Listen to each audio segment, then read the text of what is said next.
Olá, meus irmãos, graças a paz. Eu estou aqui nesse espaço onde eu venho sempre orar ao Senhor e guerrear. Eu quero trazer uma revelação genuína aqui com as Escrituras, com a palavra do Senhor.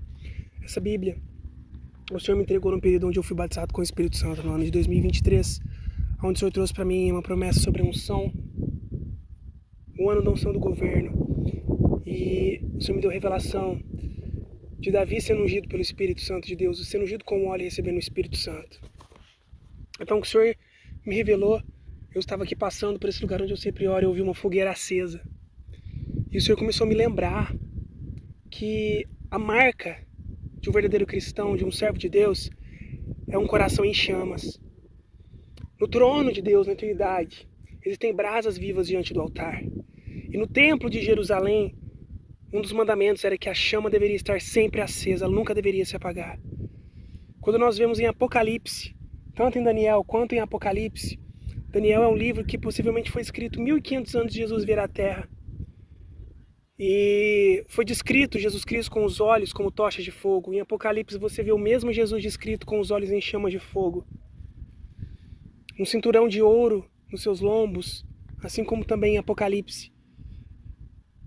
O fato é que esse fogo também foi descrito quando Moisés, estando no deserto, possivelmente um deserto, um campo como esse, Moisés, ele teve um encontro com o Senhor no meio de uma sarça ardente. A Bíblia diz que o anjo do Senhor, e este anjo, quando diz o anjo, no requisito o próprio, como no inglês nós dizemos the angel, o anjo, o próprio anjo, se referia a Jesus Cristo, porque ele era o único que falava o nome de Deus em primeira pessoa e o único que era reverenciado e adorado quando ele se revelava aos servos do Senhor, assim como aconteceu com Jacó, assim como aconteceu com Moisés. Então, ele apareceu no meio de uma sarça ardente. O que eu quero chamar a sua atenção neste momento é que no Pentecoste, nós vemos no livro de Atos que no dia de Pentecoste havia uma promessa ao qual os discípulos estavam aguardando. Jesus disse que era para guardar a promessa em Jerusalém até que do alto fossem revestidos de poder. Jesus disse que o Espírito Santo ia ser derramado. Jesus aparece e diz assim: e estando com eles, determinou-lhes que não se ausentassem de Jerusalém, mas que esperassem a promessa do Pai, que disse ele: de mim ouvistes. Porque na verdade João batizou com água, mas vós sereis batizados com o Espírito Santo não muito depois desses dias. Então, cumprindo-se o dia de Pentecoste, que significa a festa das primícias, estavam todos concordemente no mesmo lugar, e de repente veio do céu um som como de um vento veemente e impetuoso e encheu toda a casa em que estavam assentados. E foram vistas por eles línguas repartidas como de fogo, as quais pousaram sobre cada um deles, e todos foram cheios do Espírito Santo e começaram a falar em outras línguas, conforme o Espírito Santo lhes concedia que falassem. E em Jerusalém estavam habitando os judeus, homens religiosos de todas as nações que estavam debaixo do céu, e quando aquele som ocorreu, juntou-se uma multidão, e estava confusa, porque cada um os ouvia falar na sua própria língua. E todos pasmavam e se maravilharam, dizendo uns aos outros: pois que não são galileus todos esses homens que estão falando? Como, pois, ouvimos cada um na nossa própria língua, em que somos nascidos, partos e medos, elemitas? E o fato, meus irmãos, é que após esse episódio, essa promessa que se cumpriu no dia de Pentecoste, o sobrenatural começou a acontecer. O Pedro, que outrora era um homem impulsionado pelas suas emoções, impulsionado pelas emoções da carne, agora passou a ser um homem que a sua primeira pregação converteu mais de 3.000 pessoas. O fato é que nós, a igreja, não temos duas opções. Ou nós somos fervorosos, ou Jesus Cristo vai nos cuspir da boca dele. E o fervor espiritual, meu irmão, é um fervor que representa o amor de Cristo. Os olhos de Jesus são como chamas de fogo. E nós, como a sua igreja, precisamos ser fervorosos. Precisamos ter um coração em chamas. Eu te dou uma prova, porque aqui em Apocalipse, Jesus disse para a igreja: você não é quente e nem frio, você é morno. E porque você é morno, eu vou te vomitar da minha boca. E Jesus começa a falar para a igreja voltar ao primeiro amor. Lembrar de onde caiu. Voltar às primeiras obras e se arrepender. Meus irmãos, não há como viver uma vida em Cristo Jesus sem arrependimento. Nós, como cristãos, já fomos regenerados, o sangue foi derramado. O que Jesus Cristo estava dizendo à igreja nada mais é do que ele está buscando por uma igreja apaixonada, uma igreja que verdadeiramente ama o Senhor Jesus pelo que ele é e não simplesmente pelo que ele pode fazer. Uma igreja que valoriza o que ele fez naquela cruz, uma igreja que vive uma vida crucificada, porque a Bíblia diz que a nossa vida está escondida em Cristo, e quando ele se manifestar, nós nos manifestaremos com ele também. Aqueles que são participantes dos sofrimentos de Cristo também serão participantes de sua glorificação, e reinarão com Cristo. O fato é que somente reinará com Cristo aquele que está disposto a passar pelas perseguições que ele passou, porque ele disse, não há servo maior que o seu Senhor. Ontem eu estava ministrando a palavra em um lar, e Jesus Cristo me levou ao livro de João 1, onde diz que no princípio era o verbo estava com Deus e o verbo era Deus. Sem ele nada do que foi feito teria sido criado.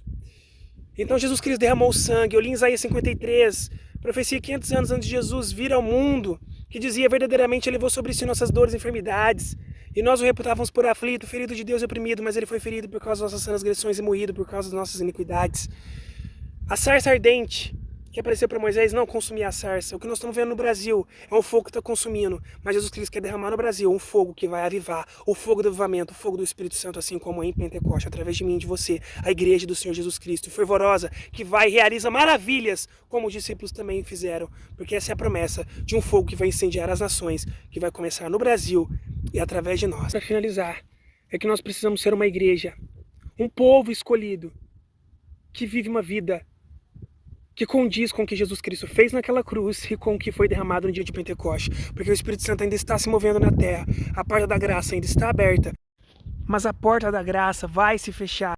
Assim como nos dias de Noé, quando a porta da arca se fechou, e Jesus compara os nossos dias aos dias anteriores ao dilúvio.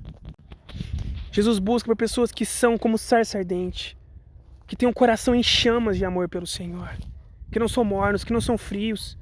Os serafins que guardam o trono são como tochas de fogo. Quando minha mãe teve a experiência onde ela estava em comunhão com Jesus, eu desci para falar com ela, eu vi um serafim voando sobre a cabeça dela, sobre as nossas cabeças. Foi algo genuíno. A palavra de Deus fala que os querubins que guardam o trono, que estão abaixo do trono, são como tochas de fogo também.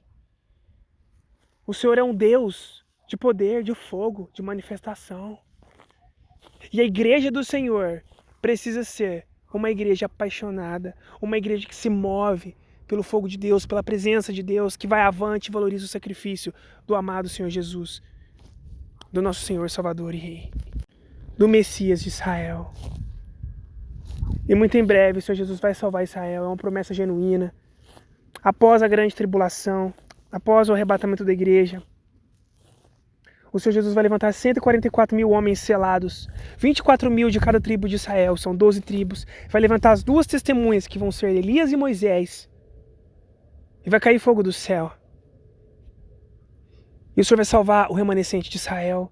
E vai salvar aqueles que ainda não tiveram a oportunidade de ouvir o Evangelho. Todavia, aqueles que rejeitaram o Evangelho em vida, eles vão crer no erro. Se possível, a Bíblia diz que serão enganados até os escolhidos. Então, após o arrebatamento da igreja, vão haver dias cujo Jesus disse que nunca houve dias piores sobre a terra e nem haverá. Portanto, nós precisamos crer que há um arrebatamento. E o arrebatamento vem antes da grande tribulação e não é uma questão de interpretação.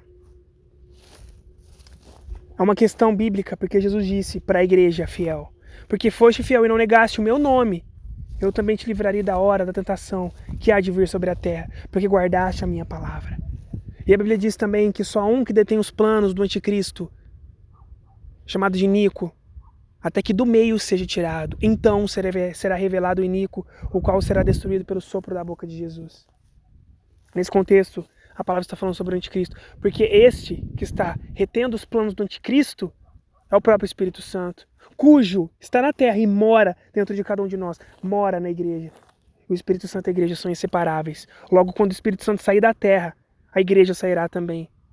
Enquanto a igreja e o Espírito Santo estiverem na terra, os planos do anticristo não vão avançar.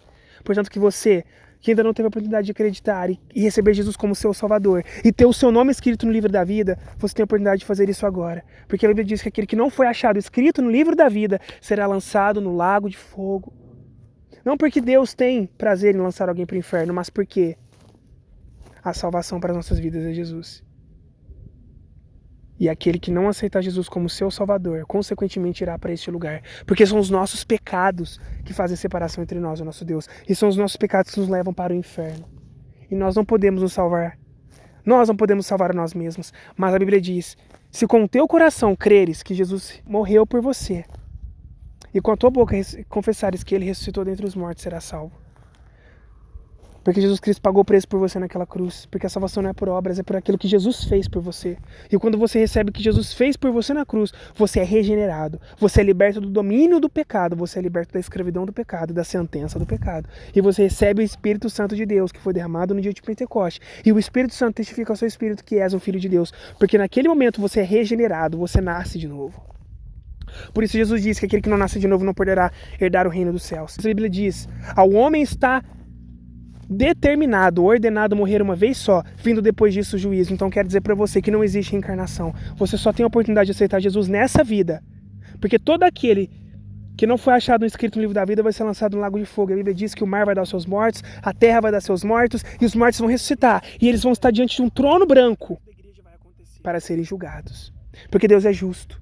Ele vai mostrar o porquê. Ele vai mostrar, olha, as obras não salvam, mas você rejeitou o sacrifício unigênito do meu filho Jesus. Logo, você vai ter que pagar o preço do seu pecado. O preço do seu pecado é a condenação eterna.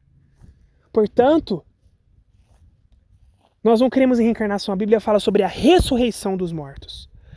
E a Bíblia diz nesse texto que, assim como Jesus Cristo ressuscitou dentre os mortos e aparecerá sem pecado a todos aqueles que esperam, assim ao homem também está ordenado morrer uma vez só, vindo depois disso o juízo, a ressurreição. Então que você possa aceitar Jesus e crer que Jesus Cristo levou a sua sentença na cruz e que Ele pagou o preço que você não poderia pagar. O versículo mais importante da Bíblia está em João 3,16, porque Deus amou o mundo de tal maneira que deu o seu Filho unigênito para que todo aquele que nele crê não pereça, mas tenha vida eterna. Essa é a sua hora, a porta da graça ainda está aberta. Entre pela porta que é Jesus, porque Ele disse, eu sou a porta, aquele que entrar por mim salvar-se-á e encontrará pastagens, encontrará lugar seguro. Jesus compara os nossos dias aos dias anteriores ao dilúvio. Eu convido você a entregar a sua vida a Jesus hoje. Eu convido você a viver esse relacionamento genuíno, poderoso. Não é sobre religião. Jesus disse, eu sou o caminho, a verdade e a vida, ninguém vem ao Pai senão por mim.